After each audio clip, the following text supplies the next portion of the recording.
여러분 반갑습니다. 9월 7일 토요일 오전 박영식 라이브 시작하도록 하겠습니다.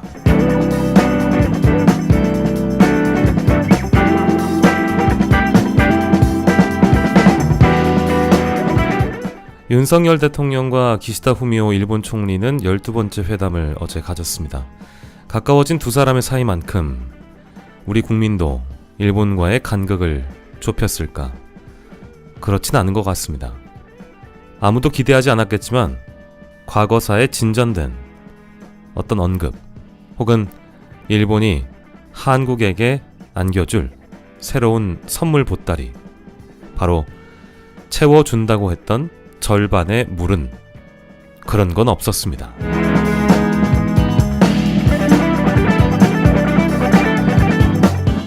과거사 언급을 하긴 했지만 진전 입장은 아닌 것 같습니다.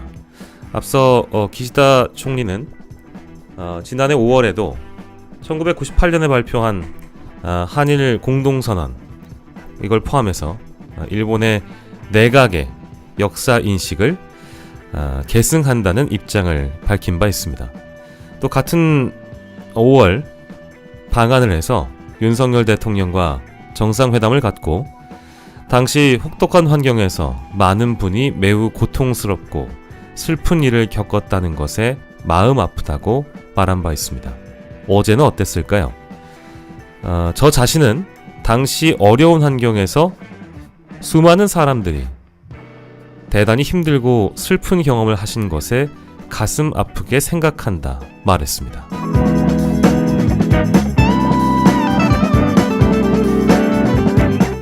일본 총리로서 또 일본의 대표자로서 이야기한 것이라기보다는 역시 기시다 개인으로서 마음이 아프다.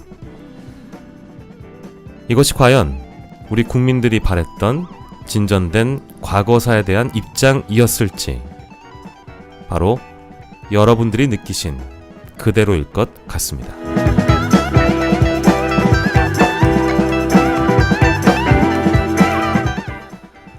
그렇습니다. 중요한 것은 역시 일본의 마음이라고 얘기했던 누군가의 발언처럼 중요한 것은 기시다의 마음일까요?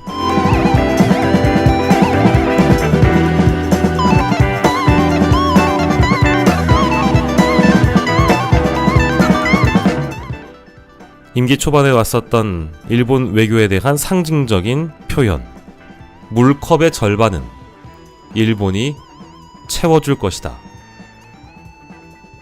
아니, 그런 건 없었습니다.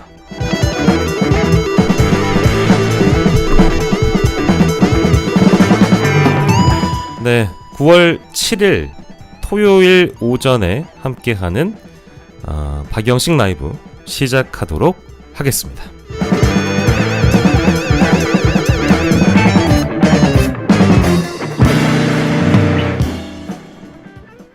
자, 어제 그렇습니다. 아무도 기대를 안 하셨겠죠. 예, 저도 사실은 기대 안 했고요. 뭐 속보가 막 많이 올라오는데 주목할 만한 거 그리 많이 없었던 것 같습니다. 제가 판단하기에는 적어도 그래요. 이 안에서 주목을 할 만한 내용은 뭐 사실상 거의 없다라고 저는 생각을 하고 있습니다. 그래서 저는 뭐 일본이 일단 윤석열 정부가 3년이 남았기 때문에 퇴임하는 총리가 와서 한국 대통령에게 무엇을 더 얼마나 많이 줄 수가 있겠습니까? 일단 첫 번째로.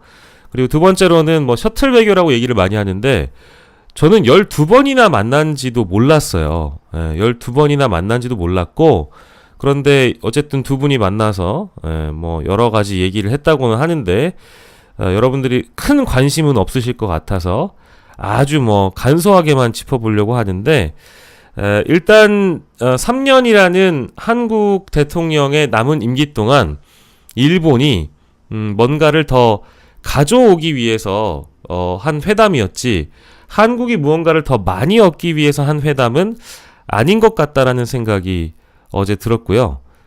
그도 그럴 것이 우리의 물컵 절반을 기시다가 채워주길 바랬는데, 지난 2년 넘는 기간 동안 채운 건 뭐 없죠? 예. 없는 것 같아요. 제가 판단하기에는. 그리고 이제 과거에 아베와 비교하자면 기시다가 좀 더 온건한 쪽에 속하는 인사인 건 맞는데, 외교관 출신이고 이제 외교에 대한 방향을, 그리고 외교에 대한 과정을 어디까지나 이제 수사로 뒤덮는 그런 실력은 뛰어난 것 같아요. 가령 어제도 아까 제가 오프닝에 소개해드렸던 뭐라고 해야 될까, 저 자신이란 표현들 있잖아요. 이런 거 이제 일본이 어떤 마음이 아파한다기보다는 기시다 개인으로서 마음이 아프다고 하면서 말장난을 하는 거니까, 이제 그런 대목에서 저는 아베보다는 기시다라는 사람이 좀 온건한 쪽에 속하는 우파 인사인 것은 맞지만, 여러 가지 부분들에 대해서 특히 과거사에 대한 부분을 한 발자국도 나가지 못했다는 부분, 그리고 특히 우리 국민이 최근에 사도광산 가지고 화가 많이 나셨잖아요. 왜냐하면 전시실에 우리 조선인들을 조롱하거나 멸시하는 그런 표현들을 그대로 담아놔서 과거에 있었던 군함도 때 사례와 아주 유사하기 때문에 뒤통수를 후려쳐 맞은 윤석열 대통령에게 그 사도광산 아노 스미마생 이런 거라도 좀 할 줄 알았는데, 그런 건 거의 없었다, 아예 없었다 라고 생각합니다. 그래서 여기에서 나눴던 내용이라는 거는 연합뉴스, 그러니까 통신사 보도나 뉴스원 보도 이런 거 보시면 굉장히 상세하게 나와 있는데요. 여기 보면 재외국민보호 협력각서라든지 대통령이 주창한 통일 독트린에 대해서 기시다의 어떤 우호적인 입장을 끌어냈다라든지 이런 거를 이제 주로 앞에 내걸고 성과라고 이제 이야기를 하고 있는데, 저희는 윤석열 정부 자체가 처음부터 일본과의 관계에서 바짝 엎드렸다고 생각을 하기 때문에 우리 정부가 할 수 있는 최대한의 것들을 그동안 기시다에게 다 해줬다고 봐요. 그래서 일본은 우리를 상대로 장사를 잘 하고 있다. 하지만 한국은 기시다를 만난 그런 상황이어서 사실상의 시다바리가 아닌가, 시다바리가 되어버린 그런 상황이어서 최소한의 저는 선물 정도는 나올 줄 알았는데, 그저 출입국 간소화라든지 재외국민 보호 정도 요런 선언들만 나왔지 크게 어떤 성과는 없다고 전 봅니다. 그래서 요거는 아주 그냥 간단하게만 짚으려고 하고요. 저는 사실 좀 불쾌했던 거는 오프닝에 짚었던 그 사과를 하는 것 같지만 가짜 사과 내지는 유감 정도의 수준의 입장, 이런 거를 기시다가 늘 해왔는데, 이거에 대해서도 우리가 좀 곱씹어 보면서 우리 현재 정부 인사들은 그래도 이거 기시다가 했던 멘트를 봐라, 기시다가 한 언급을 봐라, 마음이 아프다고 하지 않느냐, 이제 이런 걸 강조할 텐데요. 확실하게 보십시오. 일본 정부는 이란 표현이 안 들어갑니다. 저 자신이 마음이 아프다고 했지.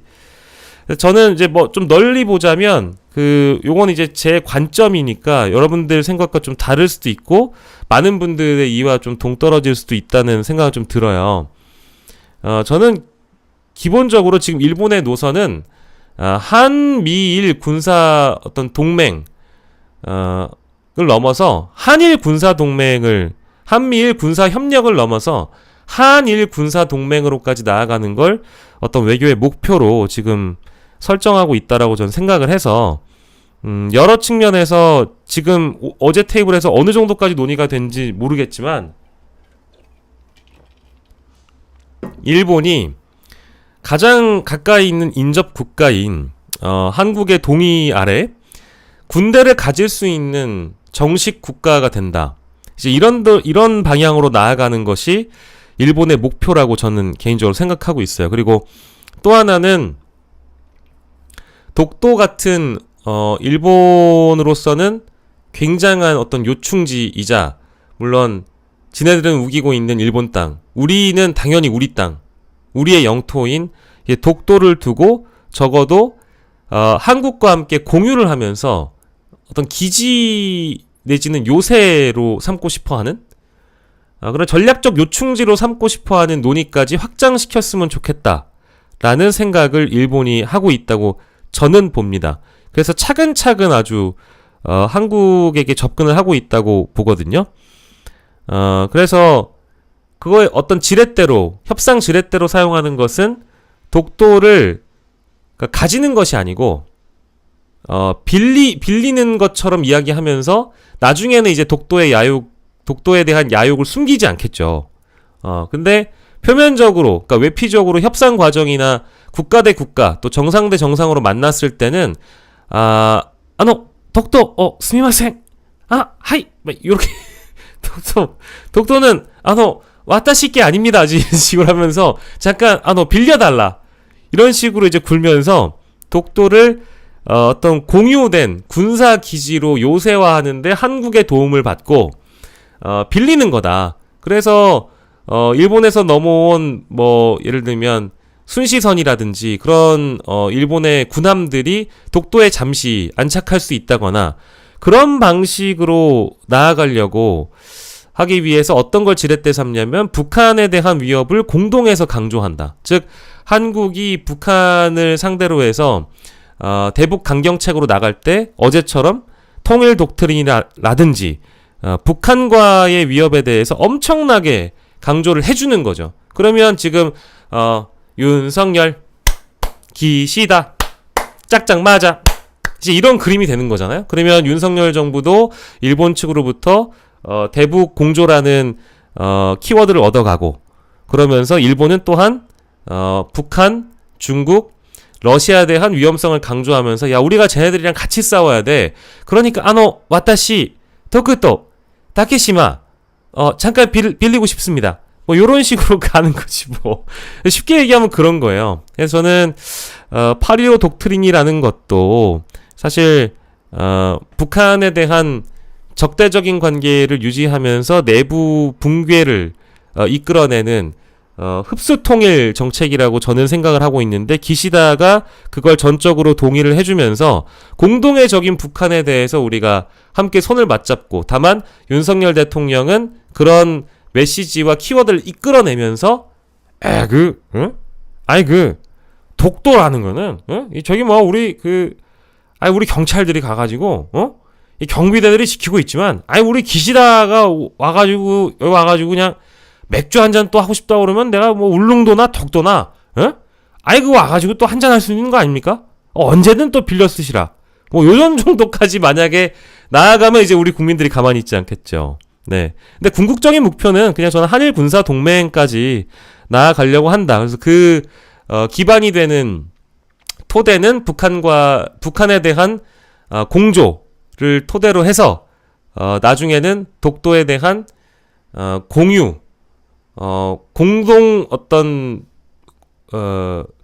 공동 수로라고 하면 안 되죠. 공동 해역이라고 하면 안 되겠지만 잠시 머물러가는 정류장 정도로 일본이 요새화할 수 있게끔 쓰게 해준다면 아마 나중에는 독도에 대한 영유권까지 주장하지 않을까. 지금 주장하는 것보다 훨씬 더 거봐라, 이제 일본이 독도까지 왔다 갔다 자유롭게 하고 있는데 그 역사 논쟁을 뒤로 하더라도 군사적인 협력은 받을 수 있는 거 아니냐라는 아주 나이브한 생각을 김태호 차장이나 윤석열 대통령은 할지도 모릅니다.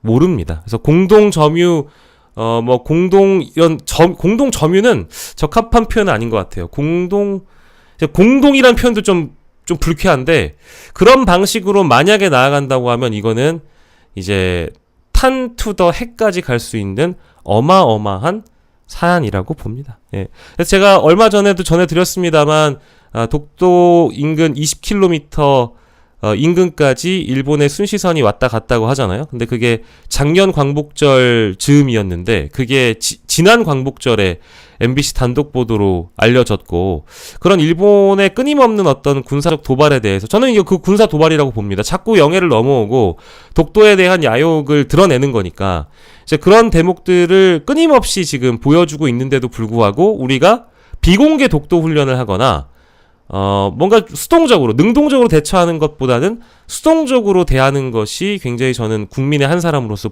불안한 것 뿐이니, 제가 방금 얘기했던 한일 군사 동맹까지 나아갈지도 모른다는 저의 뇌피셜은 그냥 뇌피셜로 들어주시고, 괴담이나 선동, 뭐 가짜뉴스는 아닙니다. 이건 저의 전망이고요. 그게 일본은 궁극적인 목표를 가지고, 나아가려고 한다. 이제 거기까지는 말씀드릴 수가 있겠습니다. 예. 실질적으로 북한뿐만 아니라 중국, 러시아라는 공동의 적을 설정을 해놓고 군사적 협력을 일본과 한국이 함과 동시에 독도라는 어떤 지역에 대해서, 독도라는 섬에 대해서 군사 요새화를 한다. 이렇게까지 나아가면 그게 한일 군사 동맹이지 뭐겠어요. 그렇지 않습니까? 게다가 우리 영토를 누군가에게 이제 빌려준다라는 의미로 설명할 텐데, 빌려주는 것이 아니라 이런 그 어떤 분쟁 지역으로 자꾸 일본이 삼으려고 하고, 독도에 대한 그 다케시마라고 언급을 하면서 일본 국민들한테는 독도가 원래 자기네들 거라고 이제 가르치고 있는 거잖아요. 그런 상황에서 이거를 요새화하거나 빌려준다 정도로 표현을 하는 것도 아마 우리 국민들의 99.9% 이상이 받아들일 수 없을 겁니다. 근데 이것도 여론조사 하잖아요? 20%는 뭐 군사협력 정도는 괜찮다라고 얘기할 거예요. 100%. 저는 뭐 확신합니다. 그럴 가능성이 높다고 생각하고요. 그래서 어떤 공동이 아니라 기시다와 일본의 궁극적인 목표는 뭐다? 한일 군사동맹이다. 라는 생각이 어제 잠시 들었습니다.